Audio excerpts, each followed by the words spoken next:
I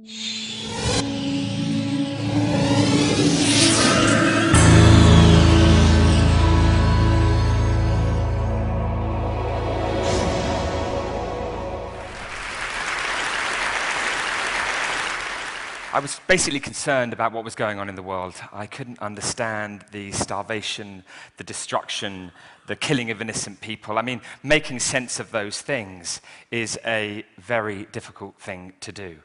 And when I was 12, I became an actor. I was bottom of the class. I haven't got any qualifications. I was told I was dyslexic. In fact, I have got a qualification. I got a D in pottery, was the one thing that I did get, which was useful, obviously. And so concerned is where all of this comes from.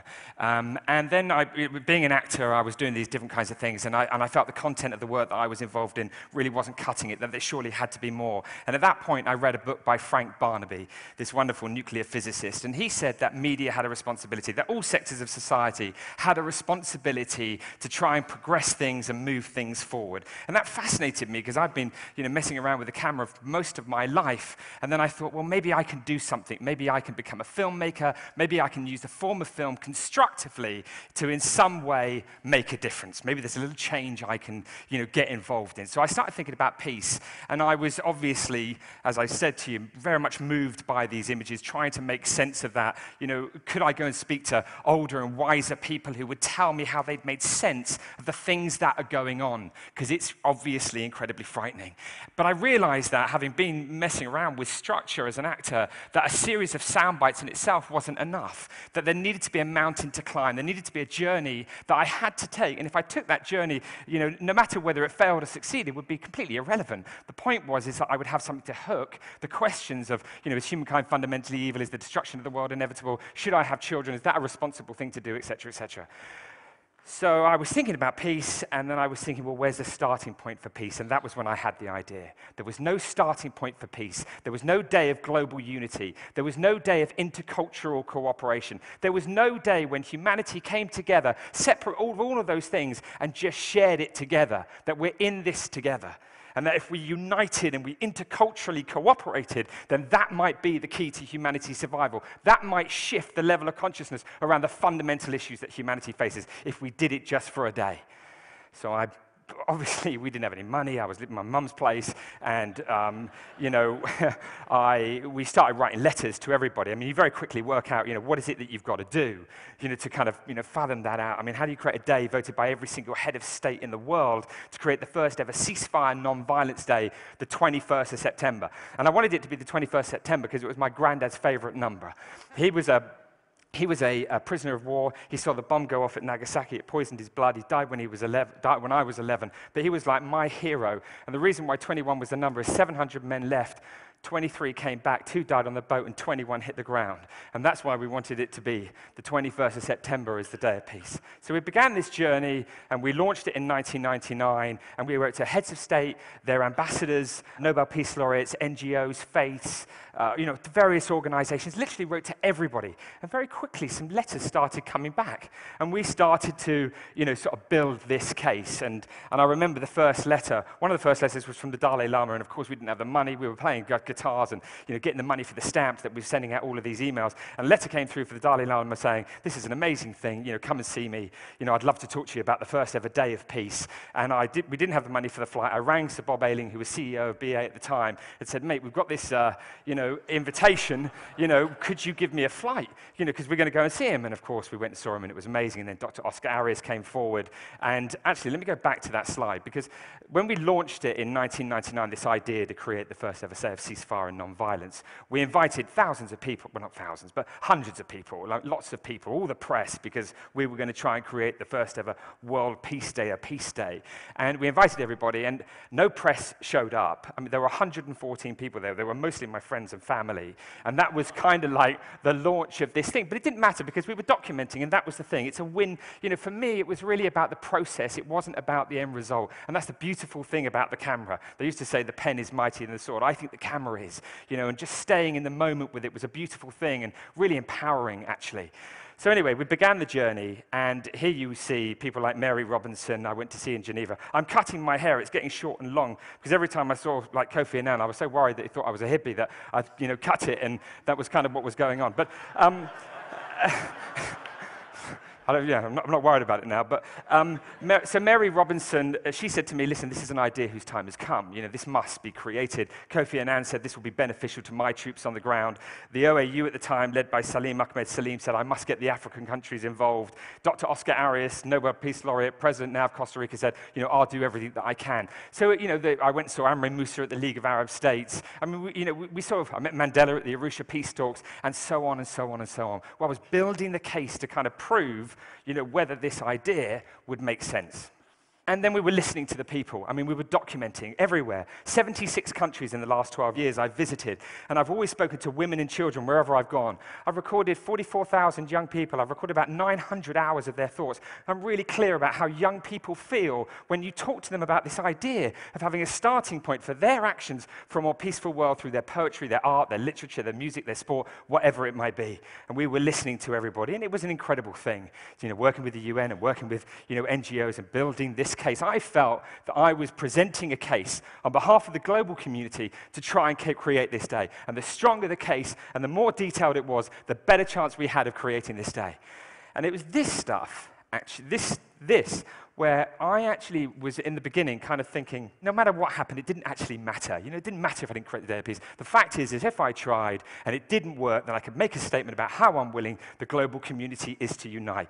Until it was in Somalia where, picking up that young girl and this young child who'd taken about 1.5 inches out of her leg with no anesthetic, and that young boy who was a child soldier who told me he'd killed people, he was about 12. These things made me realize that this was not a film that I could just stop, and that actually at that moment something happened to me which obviously made me go, I am going to document, if this is the only film that I ever make, I'm going to document until this becomes a reality, because we've got to stop. We've got to do something where we unite separate from all the politics and religion that as a young person is confusing me. I don't know how to get involved in that process. And then on the 7th of September, I was invited to New York. The Costa Rican government and the British government had put forward to the United Nations General Assembly with 54 co-sponsors the idea of the first ever ceasefire, non-violence day, the 21st of September, as a fixed calendar date, and it was unanimously adopted by every head of state in the world.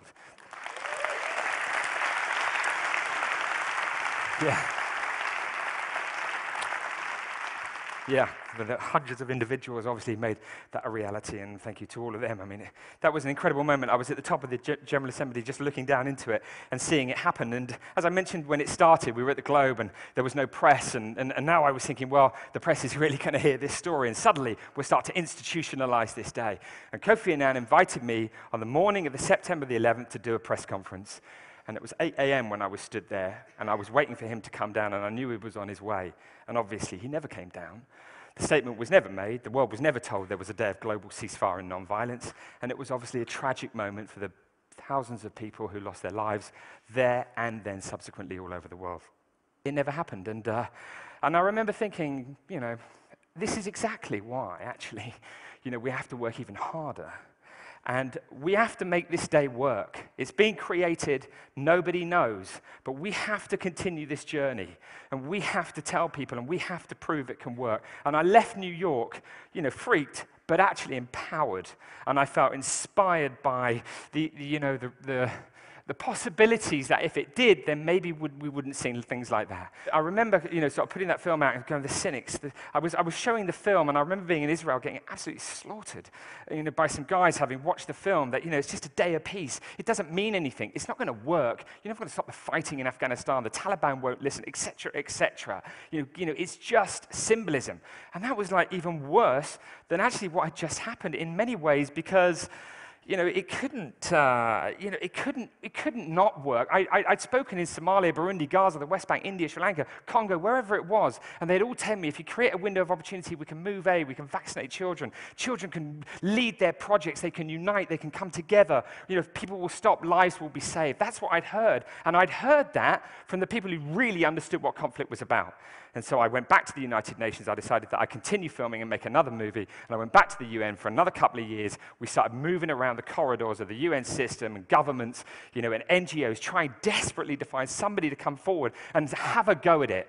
See if we could make it possible. And after lots and lots of meetings, obviously, I'm delighted that this man, Ahmed Fawzi, one of my mentors and heroes, really, he managed to get UNICEF involved. In UNICEF, God bless them, they said, okay, we'll have a go. And then UNAMA became involved in Afghanistan. There was this thought, well, could it work in Afghanistan with UNAMA and WHO and civil society, et cetera, et cetera, et cetera. And it was like, and I was getting it all on film, and I was recording it, and I was thinking, this is it. This is the possibility of it maybe working. But even if it doesn't, at least we've started, the door's open, and there's a chance.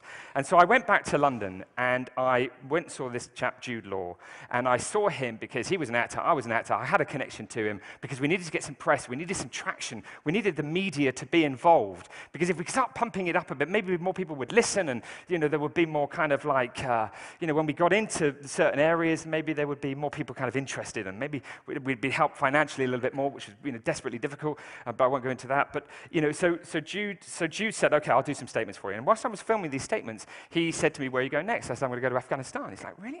And I could sort of see a little look in his eye of interest. So I said to him, well, do you want to come with me?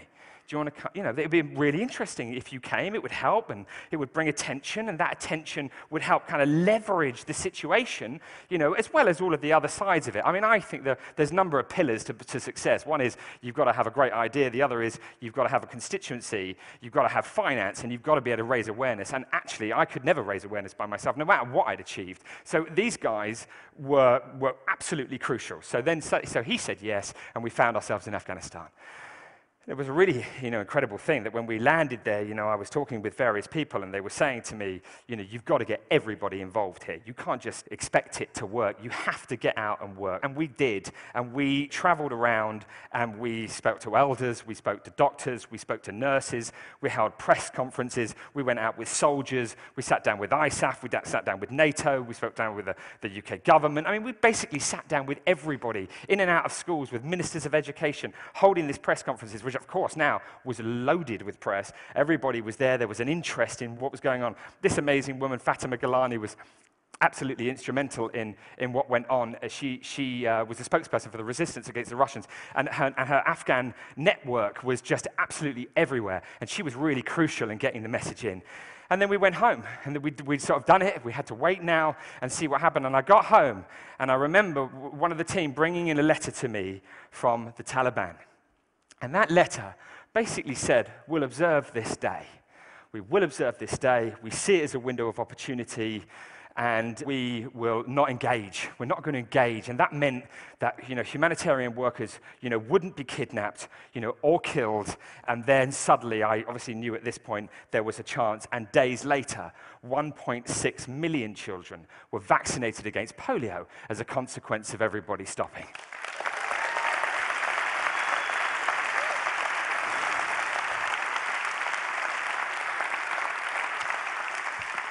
And, like the General Assembly, obviously the most wonderful, wonderful moment. And so when we wrapped the film up and we put it together, because we had to go back, and we put it into Dari and Pashto, we put it into the local dialects, we went back to Afghanistan because the next year was coming, and we wanted to support, but more importantly, we wanted to go back, because these people in Afghanistan were the heroes.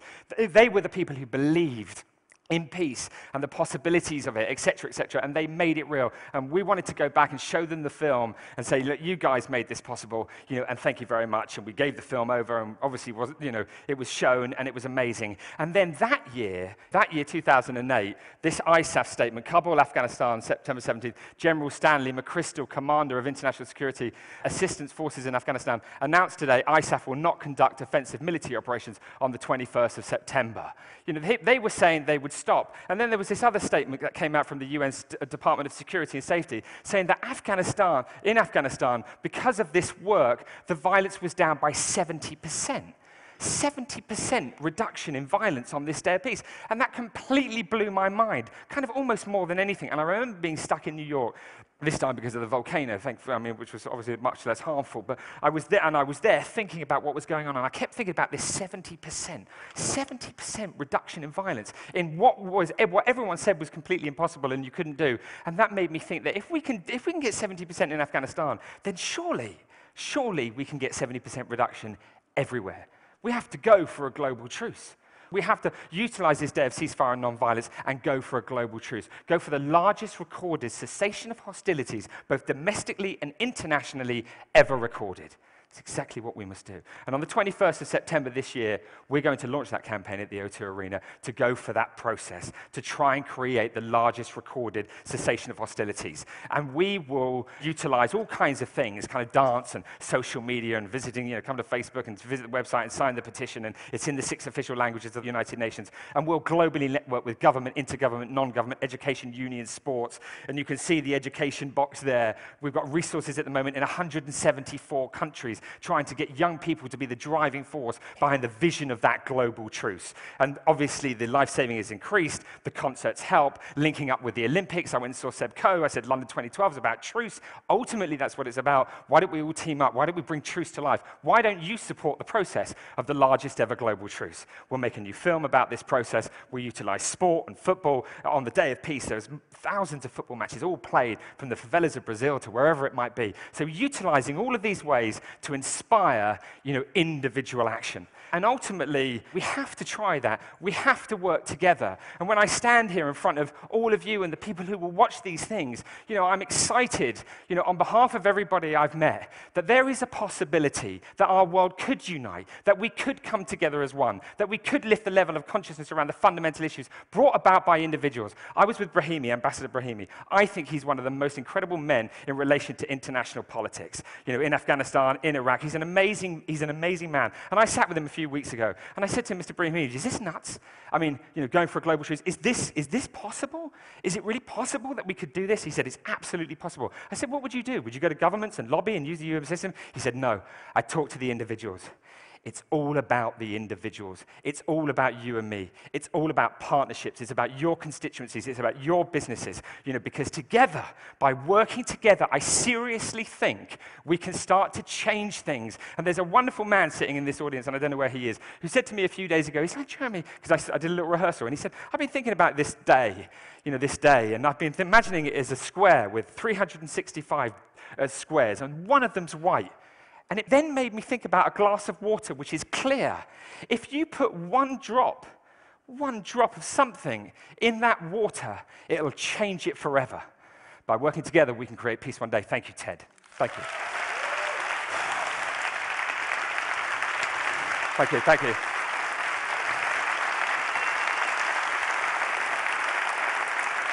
Thanks a lot. Thank you very much. Thank you.